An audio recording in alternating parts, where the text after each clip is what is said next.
کسی نے کہا ہے کہ تیری رحمتوں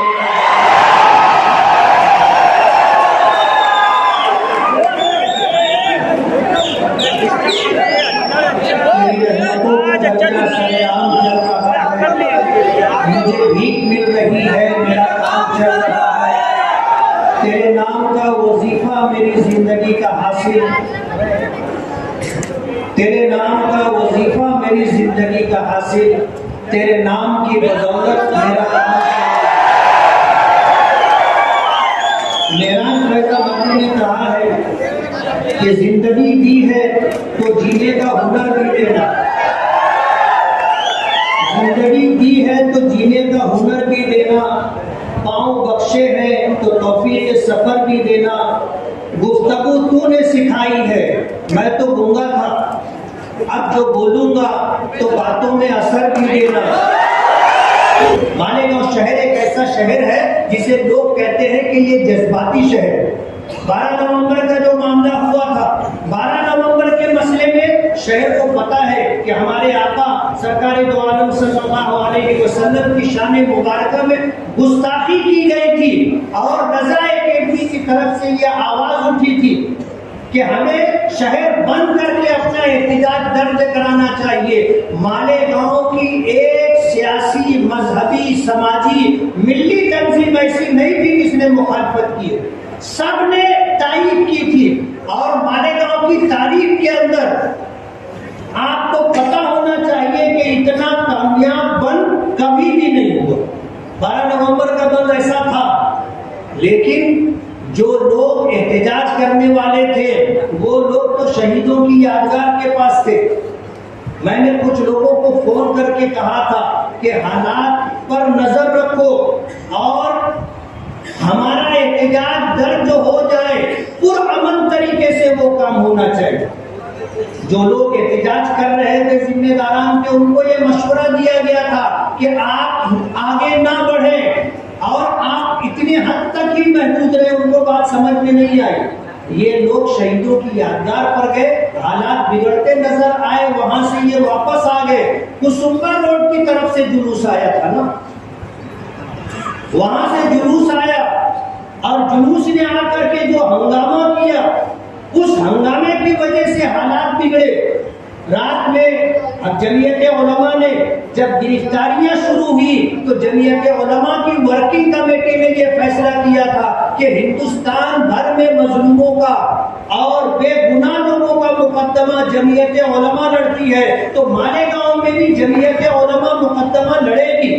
ہمارے یہ عبد المالک بکرا یہ اپنا وقت فارغ کر کے ناسک سینٹرل جیل گئے، اور جو گرفتار شدہ لوگ ہیں ان سے وکالت نامے پر دستخط ہوئی اور آنے کے بعد یہ معاملہ سیاست کی نظر ہو گیا۔ جمعیت کے دفتر پر باقاعدہ پلاننگ کے ساتھ لوگوں کو بھیجا گیا جنہوں نے آ کر جمعیت کے دفتر میں ہنگامہ کیا، سخت سست کہا، گالیاں دی، اور وکالت نامے واپس لے گئے۔ آواز آتی ہے کہ 18 لوگوں کا مقدمہ میں لڑوں گا، باقی لوگوں کا مقدمہ جس کو لڑنا ہے وہ لڑے۔ کچھ لوگوں نے دوسرے لوگوں کا مقدمہ لڑا، بہت سارے لوگ ایسے تھے جنہوں نے اپنا مقدمہ خود لڑا۔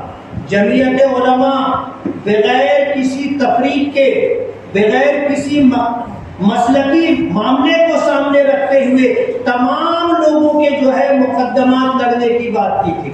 آج میرے متعلق کہا جاتا ہے کہ ناکارہ ہے، نکمے ہیں۔ انہوں نے کیا کیا؟ امن کمیٹی کی میٹنگ 13 نومبر کو تھی، کیبنٹ منسٹر دادا بھوسے بیٹھے ہوئے تھے، ناسک ضلع کے آئی جی بیٹھے ہوئے تھے، سینئر ایس پی تھے، ایڈیشنل ایس پی تھے، تمام پی آئی تھے ہمارے شہر کے۔ میں نے اس موقع پر یہ بات کہی تھی کہ آپ کو ہمارے جذبات سمجھنا چاہیے۔ ہمارے جذبات یہ ہیں کہ اگر ہمارے آقا کی شان میں گستاخی کی جائے گی، یہ چیز ہمارے لیے ناقابل برداشت ہے۔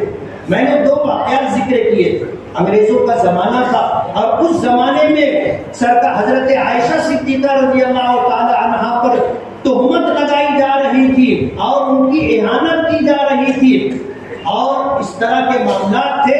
ایک شخص نے تہمت لگانے والے کو قتل کر دیا۔ انگریز کی عدالت میں مقدمہ گیا، تو انگریز جج نے کہا اگر تم یہ کہہ دو کہ میں اس وقت تو ہوش میں نہیں تھا، جوش اور جذبات سے مغلوب تھا، تو تمہارے بارے میں کوئی رعایت کی جا سکتی ہے۔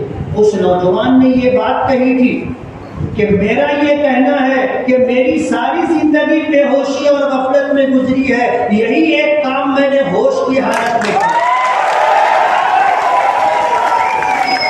دادا دوسرے صاحب جو کسی سے بات کر رہے تو میں نے کہا کہ دادا آپ میری بات سن لیں، یہ ہمارے مذہبی جذبات ہیں کہ اگر کسی نے ہمارے آقا کی شان میں گستاخی کی تو ہم ایسا مانتے ہیں کہ اس کو جینے کا حق نہیں۔ ہم قانون ہاتھ میں لینا اچھا نہیں سمجھتے۔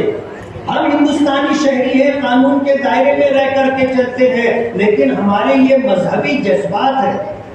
ہم نے کسی دوسرے مذہب کے لوگوں کی کبھی برائی نہیں کی۔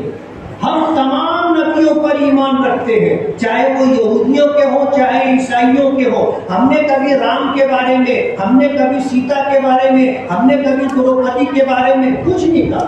ہمیں ہماری شریعت اور ہمارے دھرم نے منع کیا ہے کہ دوسرے دھرم کے لوگوں کو برا بھلا مت کہو۔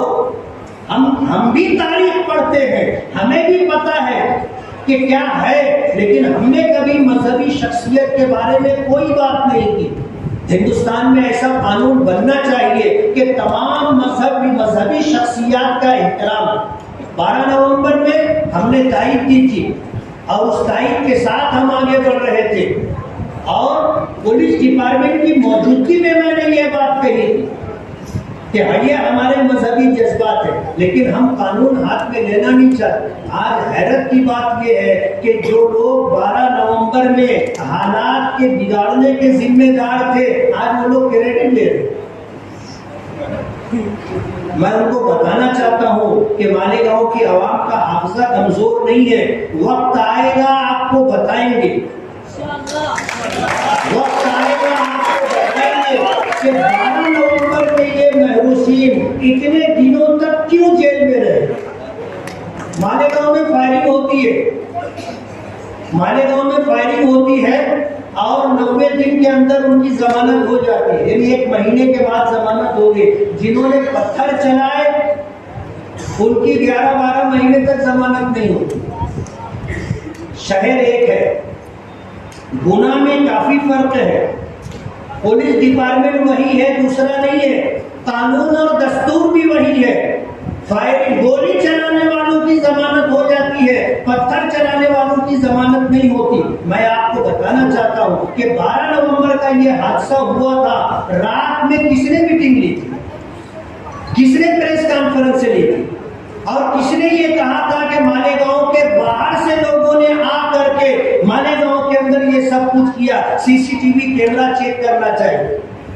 اسی پریس کانفرنس میں کہی گئی بات پر 120 کی قدم پولیس نے لگائی، یعنی منظم سازش کے تحت شہر میں بغاوت کا ماحول پیدا کرنا۔ آج ہم کو لوگ الزام دیتے کہ ان کے یہ کہنے کی وجہ سے کہ پتھر لایا گیا تھا اس کی وجہ سے ایسا ہوا۔ ارے یہ پتھر لایا گیا تھا، یہ بات میں اکیلا کہنے والا نہیں ہوں، اس بات کو کہنے والے تو بہت لوگ ہیں، لیکن 120 والی قلم کی بات کوئی نہیں کرتا۔ کسمبا روڈ کی طرف سے جو مجمع آیا تھا، جنہوں نے آ کر ہنگامہ کیا تھا، جن کی وجہ سے یہ لوگ کچھ لوگ گرفتار ہوئے بے گناہ اور جیلوں کی سلاخوں کے پیچھے رہے، ان کے لیے کوئی بات کرنے والا نہیں، لیکن گاؤں والوں کا حافظہ کمزور نہیں ہے۔ اس لیے میں آپ سے یہ کہنا چاہتا ہوں کہ آپ خواب غفلت میں نہ رہیں، مالیگاؤں کی عوام کا حافظہ کمزور نہیں ہے، اور اگر کہیں گرد و غبار آ جائے گا تو ہم صاف کرنے کے لیے موجود ہیں نا۔ ہم بتائیں گے کہ یہ حادثہ ہوا کیوں تھا، ہم بتائیں گے لوگوں کو۔ اس لیے 12 نومبر کے معاملے کو لے کر کے ہمیں کس طرح ٹارگٹ کیا جا رہا ہے میں آپ کو بتا دوں۔